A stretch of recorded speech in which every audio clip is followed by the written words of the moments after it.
Music's always been really vital to me as a director, and working on the music of this was absolutely thrilling. I used my long-term collaborator, Stu Barker, who's made many pieces of theatre with me. The brilliant singer, Dom Coyote, who's absolutely has got an amazing, timeless but modern voice. But we also had a brilliant sitar player, Shima Mukherjee.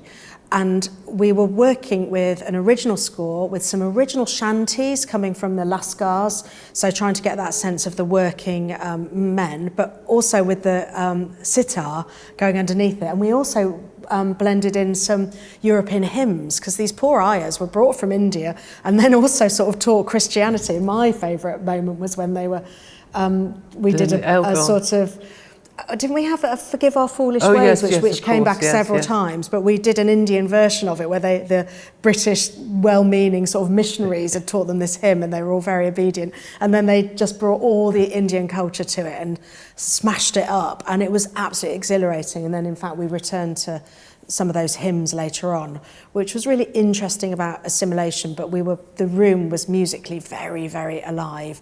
And Shima was like the third Empress, wasn't she? Yes, Les, who you're going to listen to later, put her on a platform within the audience, and she floated above, magnificent musician, looking, cross-legged with this, amazing musicianship, who sort of oversaw the whole production. I absolutely loved it. Yes, because actually it was the first thing that the audience saw when they came in. They saw Shima with her sitar looking like a goddess. It was always gasps, which was really lovely. And I mean, in terms of having like a musical backdrop in my head, I would say that I didn't have a musical thought when I was writing it at all. But music is so much part of this show.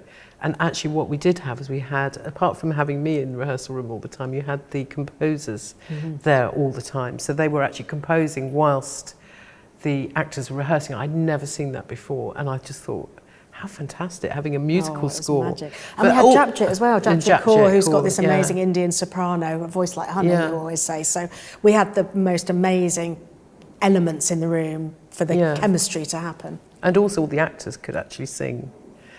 And we had one fantastic dancer as well. So, speaking personally, plays can be a bit overwhelming sometimes. You often think, I'm not going to understand it, I'm not going to be clever enough, am I going to keep up? Particularly, when you're watching Shakespeare's. And it's really nice to say, don't worry, music is everybody can understand music, everybody can feel music. It sort of calms the room down, and then out of that, people can begin to listen. And and this is a big play, but it's so entertaining and so relevant that you just want the audience to feel safe and say, don't worry, you're going to enjoy this as well. It's not like taking medicine, this play. You're going to learn, but it's not medicine. I think in terms of opening a play with music, though, it's kind of like, that's what you do, isn't it, in order to make to bring the storytelling element in. Because I think in many ways this play is actually a great story. And I think that what was wonderful about having those singers and those musicians there was that they introduced, it's kind of semi-musical style, I guess. But it was a wonderful way to open.